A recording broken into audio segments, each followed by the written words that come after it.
Forget the desert. Cleopatra's tomb may actually be underwater. And the latest discoveries are so shocking, they're rewriting everything we thought we knew about Egypt's most legendary queen. For 2 long millennia, our imaginations have painted a vivid picture.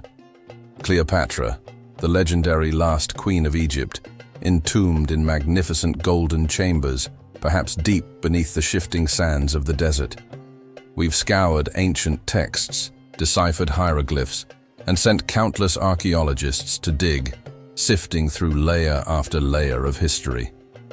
Yet every shovelful of desert dust has come up frustratingly, stubbornly empty. It's a mystery that has haunted Egyptology, a tantalizing whisper of a queen who simply vanished from the historical record after her death. But what if our entire search has been focused on the wrong landscape? What if Cleopatra, a queen renowned for her cunning and flair for the dramatic, played one final audacious trick on history itself? What if she didn't vanish into the desert, but rather beneath the Mediterranean? That's precisely the revolutionary theory now gaining traction, thanks to a series of extraordinary new discoveries. Off the coast of Egypt, near a crumbling ancient temple known as Taposiris Magna, a dedicated team of archaeologists has been undertaking unprecedented underwater dives. And what they're pulling from the depths are artifacts that simply, unequivocally, should not be underwater. Not unless, that is, the very ground upon which Cleopatra once walked, the very temple she held sacred, and perhaps even her final resting place, was swallowed by the sea. What follows are the 5 most startling, jaw-dropping pieces of evidence that archaeologists now have in hand, clues that are poised to rewrite history. Keep watching. By the time we reveal the final piece of this incredible puzzle, you'll realize why the greatest enduring mystery in Egyptology is on the verge of becoming the greatest underwater discovery of our time. Close your eyes for a moment. Picture the scene. A diver suspended in the silent blue-green world beneath the waves, their powerful flashlight beam cutting a path through the murky haze of millennia-old silt. Suddenly, out of the aquatic gloom, something begins to emerge. Not a rock, not a coral formation, but a perfectly sculpted, life-size marble face. It's classical, breathtakingly beautiful, with perfect curls framing a regal countenance adorned with a royal diadem. And then, as the silt clears just a little more, there's no mistaking it. This is Cleopatra. That goosebump-inducing moment, captured on camera just last summer, is far more than a lucky find. It's merely the opening act. In the next few minutes, we're going to unveil how an entire submerged city block, a secret subterranean tunnel longer than the Eiffel Tower is tall, and pockets of ancient coins, each stamped with her unmistakable profile, all converge to point to one breathtaking, almost unbelievable conclusion. Cleopatra's body was deliberately hidden where no Roman soldier, no vengeful emperor, could ever smash, desecrate, or steal it. She sought refuge and eternity, not in a desert tomb, but beneath the waves. Chapter 1: The Sunken Port That Shouldn't Exist. Imagine a bustling harbor, a lifeline for an empire, now lying silently, majestically, 2 miles off today's shoreline. That's what advanced sonar maps have revealed near Taposiris Magna, a massive, rectangular ancient port, easily large enough to shelter an entire fleet of 30 triremes, those formidable warships of antiquity. Divers exploring this submerged marvel have meticulously mapped out its features. Finely cut limestone quays, designed for docking vessels, sturdy granite bollards once used to tie off ships, and even amphorae, those ancient storage jars, still remarkably corked, some containing burnt wheat from the 1st century BCE, a ghost of a meal, a cargo lost to time. Geologists, studying the layers of sediment and the shifts in the earth, confirm that this stretch of the Egyptian coast suffered a catastrophic drop of approximately 3 meters during a cascade of powerful earthquakes that rocked the region between 200 and 600 CE. This seismic activity, coupled with gradual sea level rise, explains why the port is now underwater. But here's the truly astonishing kicker, the detail that sends shivers down an archaeologist's spine. The very flagstones of this submerged port bear distinct cartouches of Cleopatra VII. For those unfamiliar, a cartouche is an oval enclosure used in Egyptian hieroglyphs to contain the name of a royal person. This specific stamp, bearing Cleopatra's royal insignia, was used exclusively during her reign. Think about that for a moment.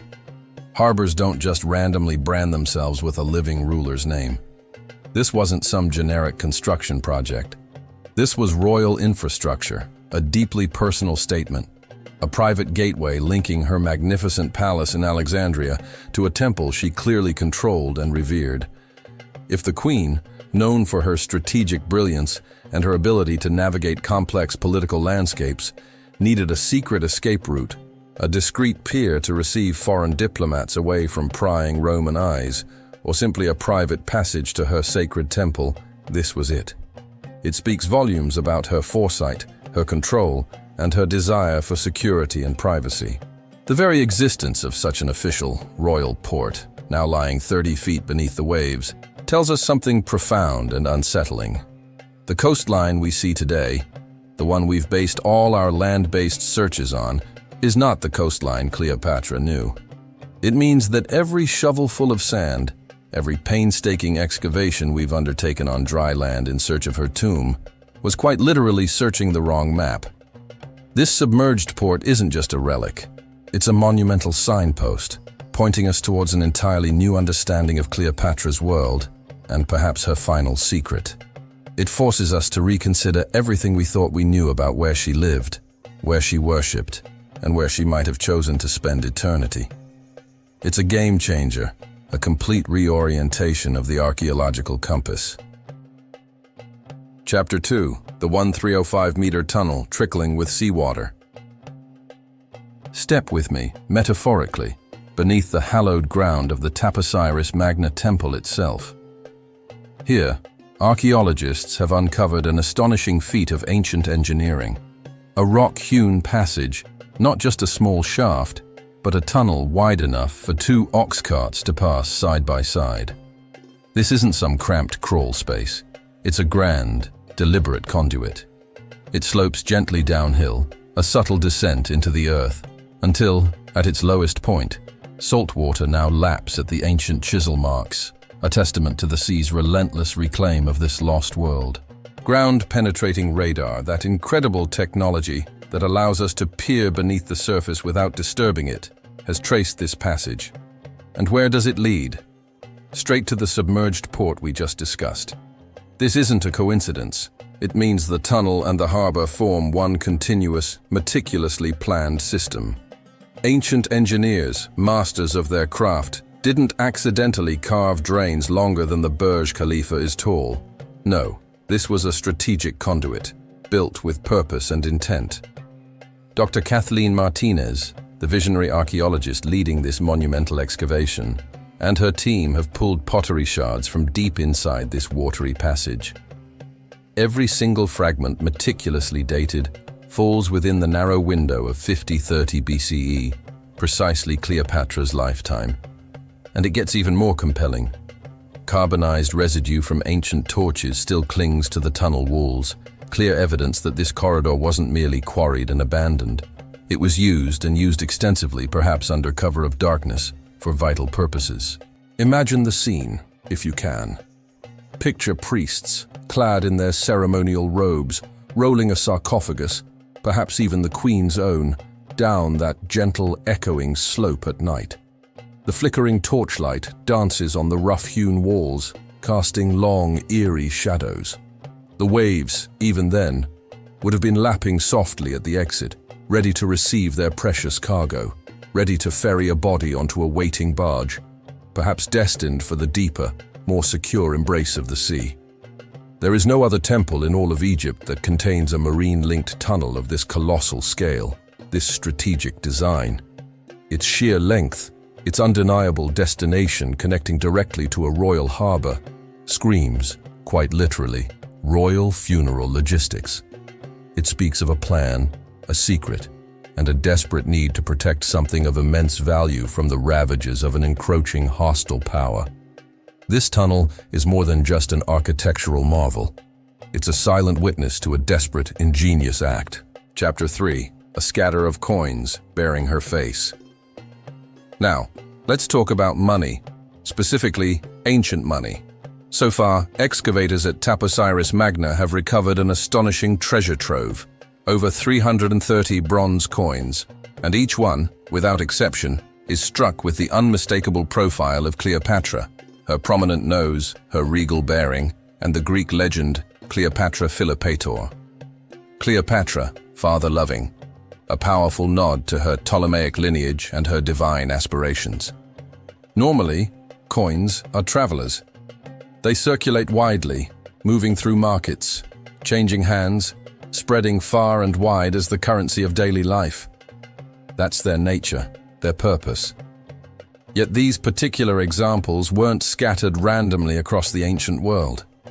They were found in highly specific, clustered locations, inside the very mouth of that mysterious tunnel, beneath collapsed temple walls, and in sediment layers that were sealed during the 1st century CE, locking them into their original context. Statistically, that kind of clustering, that dense concentration of a ruler's specific currency, is almost impossible unless there's a deliberate reason behind it. It strongly suggests that these weren't just lost pocket change. Instead, it points to a scenario where devotees, loyal to their queen, deposited them as temple offerings. They were paying entrance fees, making donations, engaging in rituals at a cult center that was intimately, intrinsically tied to their living queen. In other words, worshippers weren't just casually visiting some local shrine. They were actively participating in a thriving religious site, a powerful hub of devotion to Cleopatra herself. Consider this. No other Egyptian site outside of Alexandria, her capital city, has ever produced such a dense pocket of her currency. Coins, in the ancient world, were more than just economic tools. They were powerful, portable propaganda. They were miniature billboards, constantly reminding the populace of their ruler's image, her power, her legitimacy. Their overwhelming concentration here, at Taposiris Magna, shouts a clear message. This wasn't just a temple. This was her temple. This was a seat of her personal religion, a place where she was venerated, where her cult flourished. It was precisely the kind of location where a ruler, who famously declared herself the new Isis, a living goddess, would expect to spend eternity, surrounded by her devoted followers, protected by her divine presence. These coins aren't just artifacts, they're whispers from the past, confirming Taposiris Magna's profound connection to Cleopatra's spiritual and political identity. Chapter 4. The 9 marble busts guarding a 3-chamber tomb. Imagine descending into the cool, silent earth, into a space carved millennia ago. Cut directly into the bedrock beside the Taposiris Magna temple, archaeologists discovered a subterranean tomb. Not a simple chamber, but a complex multi-room structure with 3 successive rooms, each once sealed by massive, rolling stone doors. The sheer effort involved in creating such a space speaks volumes about its intended importance. And what did they find inside? An extraordinary sight, 9 pristine white marble busts. 8 of these depicted noblemen, likely high-ranking officials or members of the royal court, their faces individualized, hinting at real historical figures. But the 9th bust was different, singular. It was an idealized woman, unmistakably regal, sporting the triple uraeus cobra, a sacred, powerful symbol reserved exclusively for ruling queens, a clear mark of pharaonic authority. These weren't generic sculptures. Modern 3D photogrammetry, a cutting-edge technique that creates incredibly detailed digital models, allowed researchers to meticulously analyze the facial structures. And the results were astounding. The cheekbone angles, the curve of the jawline, the overall proportions of this idealized female bust matched, with uncanny precision, to statues already authenticated as Cleopatra.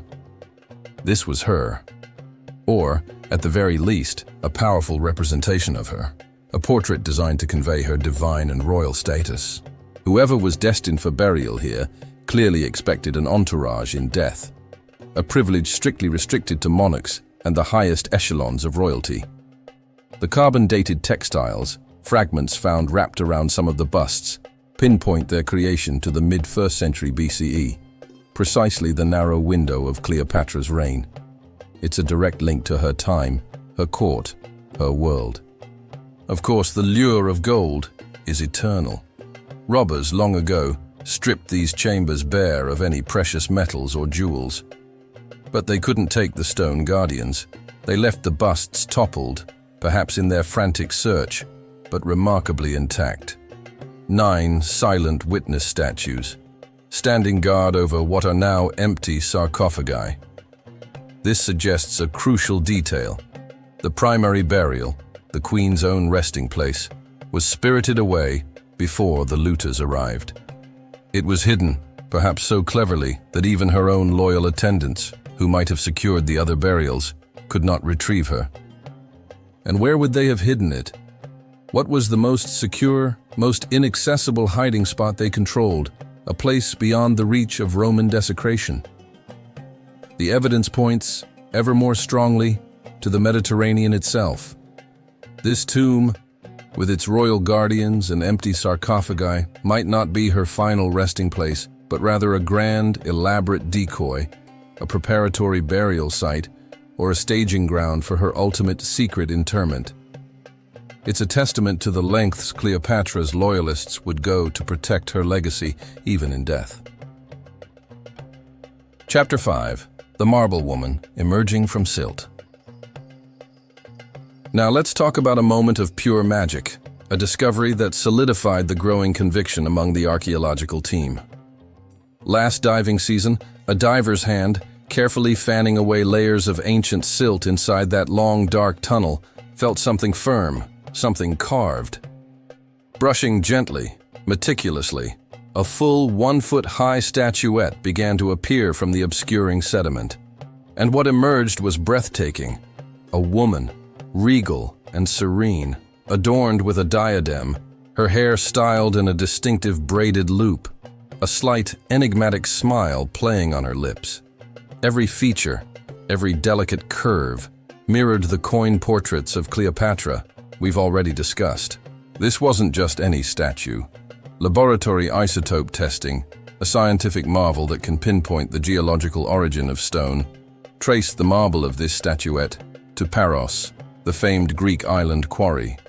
This is the very same source that supplied the pristine white marble for Julius Caesar's forums, and by extension, for many of Cleopatra's own court commissions.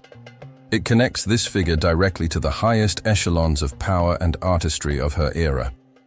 Even more incredibly, microscopic pigment residue, invisible to the naked eye, revealed that the figure once wore vibrant red robes and a striking black wig. These aren't arbitrary colors. These pigments match those found in wall paintings within her royal palace in Alexandria. It's an intimate, personal detail, linking this statuette directly to the Queen's personal aesthetic and her immediate surroundings. No other Egyptian queen blended Greek marble with such distinctly pharaonic iconography, such specific coloring, so seamlessly. This fusion of cultures was Cleopatra's unique signature. The location of its discovery is equally significant. The figurine lay beneath marine sediment, dated to the 4th century CE earthquake, the very seismic event that submerged much of the region. This isn't a modern accidental drop or a piece of recent debris. This means it tumbled into the water during antiquity, centuries ago, a direct casualty of the cataclysm that reshaped the coastline. Essentially, the sea claimed a direct, personal portrait of the Queen, found within the very tunnel system that leads directly to her sacred temple. This is not random shipwreck debris. This is devotional art, carefully positioned, perhaps even lost during an urgent movement or ritual. It was placed where priests likely expected her spirit to travel, where her presence would be honored. It is powerful, tangible proof that they considered the underwater realm, the vast, mysterious Mediterranean, an extension of her sacred space, a fitting place for her eternal journey. It paints a picture of a belief system, a reverence for the queen that extended beyond the land into the very depths of the sea. If these incredible clues are making you rethink everything you thought you knew about ancient Egypt, if they're sparking that thrill of discovery, then you absolutely have to hit that subscribe button right now. Because the next dive season is just weeks away, and we promise we'll be the very first to show you whatever new wonders surface from these incredible depths. And don't just watch in silence. Drop a comment below. Which of these clues so far feels the strongest, the most compelling to you? We love hearing your thoughts. Chapter 6. Connecting the Dots. Let's pause and bring all these extraordinary pieces together, like fragments of a grand, ancient mosaic. We have a royal harbor, a vital artery of trade and power, now profoundly sunk beneath the waves, its royal cartouches still visible. We have a kilometer-long tunnel, a marvel of ancient engineering, funneling directly toward that very harbor, showing clear signs of ancient use. We found coin after coin, over 330 of them, each stamped with Cleopatra's unmistakable face and name, clustered in a way that screams devotional cult center at Taposiris Magna. We've uncovered 9 silent stone guardians, magnificent marble busts, standing sentinel beside an empty, yet clearly royal 3-chamber tomb. And finally, a personal, exquisite marble portrait of the Queen herself, retrieved from the silty depths of that very tunnel, a piece of devotional art resting on the seafloor, lost to the ancient cataclysm. Each of these pieces, in isolation, might be explainable as a fascinating archaeological anomaly. But together, they don't just form a collection of artifacts. They form a coherent, undeniable pattern. A pattern that archaeologists have a specific term for: intentional deposition. This isn't random chance. This is deliberate placement, strategic planning, and a profound purpose.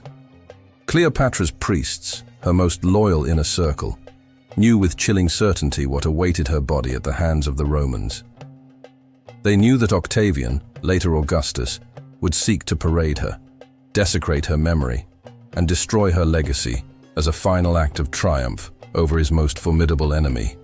The Roman thirst for vengeance was legendary, and Cleopatra, the woman who had defied them for so long, would be a prime target. Their solution, born of desperation and genius, was nothing short of brilliant. Hide her sarcophagus, her very essence, underwater. They envisioned a man-made cave, an aquatic mausoleum, reachable only through the secret, protected tunnel system. This wasn't a burial for the ages in the traditional sense. It was a burial designed for ultimate secrecy, ultimate protection.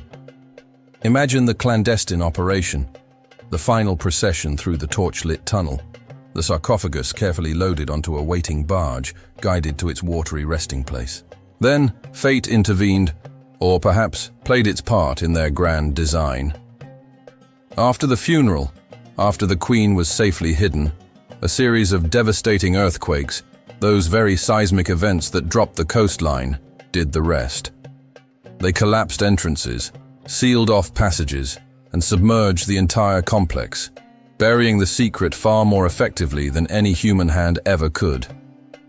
Modern coastlines shifted dramatically, memories faded into legend, and the world, for 2,000 years, spent its time digging in the scorching deserts, searching for a tomb that was never there, instead of surveying the cool, silent depths of the Mediterranean shelf. This wasn't just a burial. It was a disappearing act, masterminded by Cleopatra's loyalists and then sealed by the very forces of nature. Chapter 7. Why this matters today. Beyond the thrilling chase of solving a 2,000-year-old historical whodunit, locating Cleopatra's tomb would be an event of monumental significance, reverberating across history, culture, and science. It would fundamentally rewrite our understanding of how ancient powers treated death, religion, and the potent weapon of propaganda. Cleopatra herself was a fascinating fusion of cultures, a Greek Ptolemy ruling an ancient Egyptian empire. Her burial rites, if recovered intact, could offer an unparalleled window into this multicultural kingdom.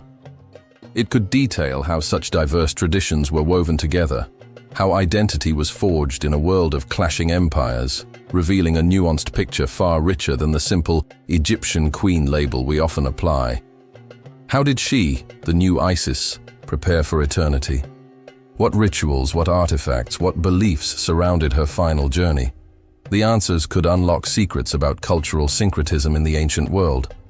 Politically and economically, the discovery of Cleopatra's tomb would instantly become Egypt's crown jewel. Can you imagine the global attention?